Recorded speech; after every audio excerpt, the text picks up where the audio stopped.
Sir আমাকে চিনতে পারছেন? মানুষ চিনে রাখা আমার কাজ না, আমার কাজ হলো অপরাধ চিনে রাখা। কি অপরাধ করেছেন বলেন, দেখে চিনতে পারি কিনা? আমার নাম স্যার বাকের। ওই যে বাকের।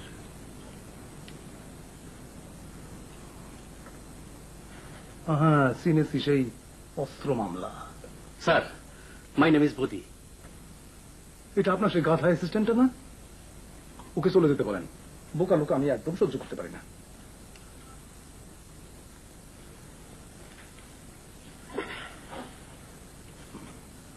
এইবার বলেন কি ব্যাপার? ব্যাপারটা হলো আপনি কথা বলবেন না, আমার ধারণা আপনিও বোকা টাইপের লোক, আর বোকা টাইপের লোক আমি।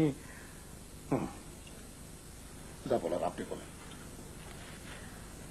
আমার মামাকে গত রাতে। থামেন, টাকা পয়সার অবস্থা কি? জি, মানে আমি প্রচুর টাকা নিয়ে থাকি, আশা করি জানেন, না জানলে মঞ্জুর বলে দেবে। টাকা পয়সার ব্যাপারটা একটু কনসিডার করতে হবে sir. Very poor, very needy. চুপ করেন বাকি ভাই, কিছু কনসিডার করতে হবে না। আপনি অন্যান্যদের কাছ থেকে জানেন স্যার, আমি আপনাকে তাই দেব। গুড। তাহলে এবার বলেন, গত রাতে আপনার মামার কি হয়েছে? আমার মামাকে গত রাতে পুলিশ অ্যারেস্ট করে নিয়ে গেছে। সম্ভবত অফিসে টাকা পয়সা সংক্রান্ত কোনো সমস্যা।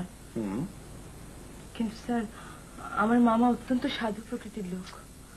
আপনার মামা সাধু প্রকৃতির লোক না শয়তান প্রকৃতির লোক, এটা আপনি বললে তো হবে না, দেখতে হবে কাগজপত্র কি বলে। কাগজপত্র যদি বলে যে উনি শয়তান প্রকৃতির লোক, তাহলে উনি শয়তান। কাগজপত্র আনছেন? জি। দেখি।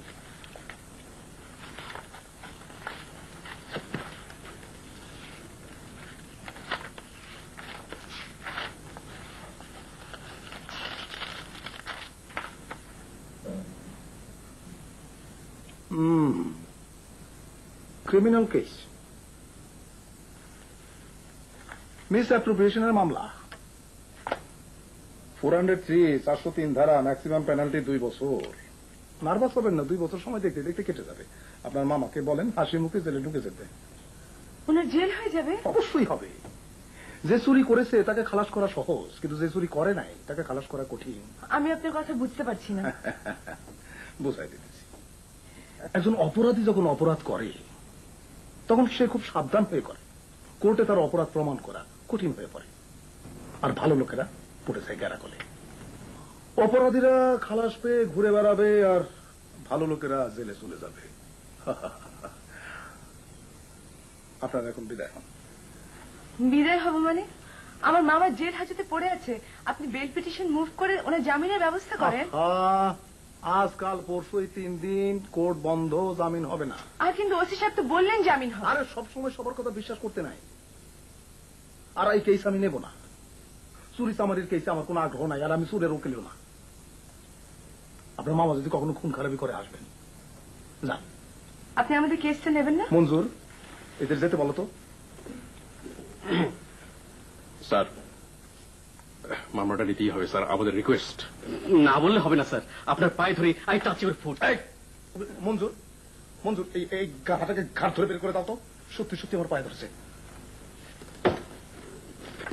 শুনুন, আমি আমার জীবনে অনেক আজে বাজে মানুষ দেখেছি, কিন্তু আপনার মতো একটা লোক দেখিনি।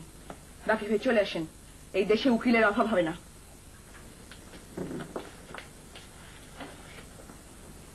মঞ্জুর স্যার, এই দেশে কি উকিলের অভাব আছে?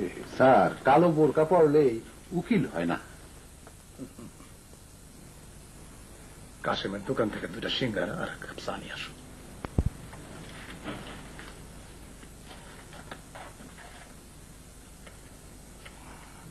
মানুষের জীবনে বিপদ আসে, নানান রকম বিপদ আপদ দিয়া আল্লাহ মানুষকে পরীক্ষা করে।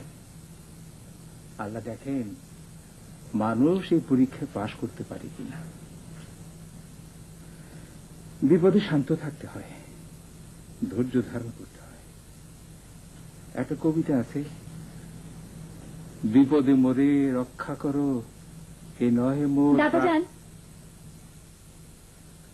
দাদাজান, আমার একটা কথা আপনি শুনেন। কবিতা দিয়ে কিছু হয় না। সারাক্ষণ খালি কবিতা কবিতা কবিতা। আপনার কবিতা শুনলে আমার রাগ লাগে।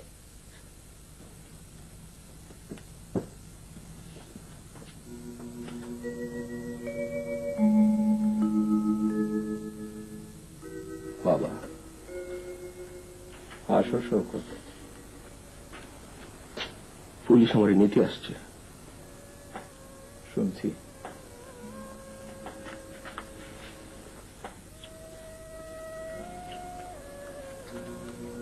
আমার সামনে একটু বসো।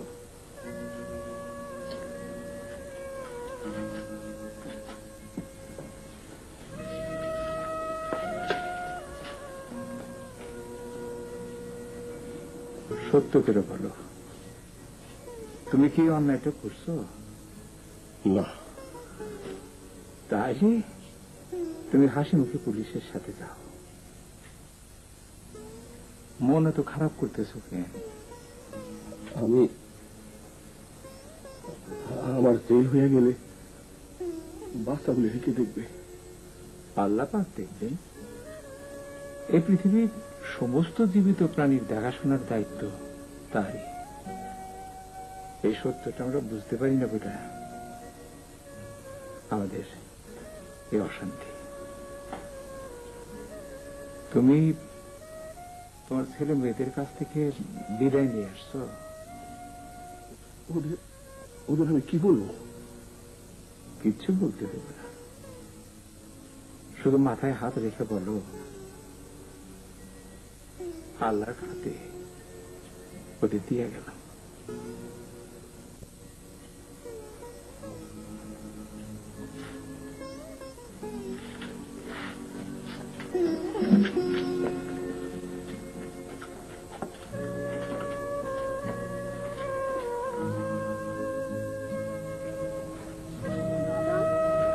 তোমার পাখা নেবা না? পাখা? পাখা ছাড়া তো তুমি থাকতে পারো না।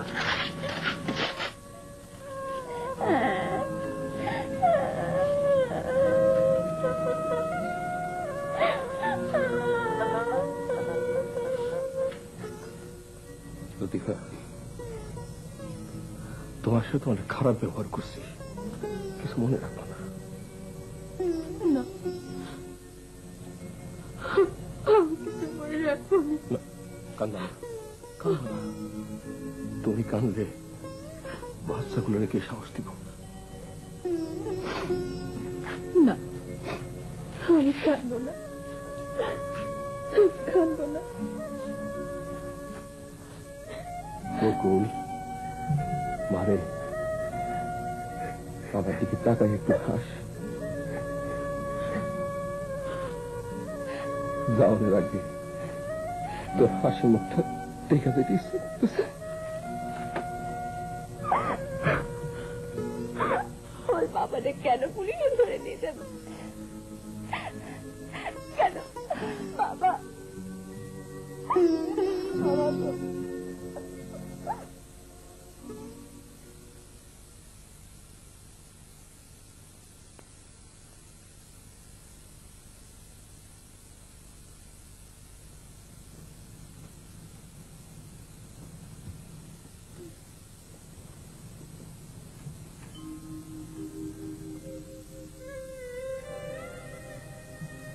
নাস্তা খেয়েছিস? যা নাস্তা খেয়ে নে। মন খারাপ করিস না, মোনা তোদের বাবাকে নিয়ে আসবে। যদি না নিয়ে আসে মা? মোনা কখনো তার মামাকে ফেলে আসবে না, কখনো না।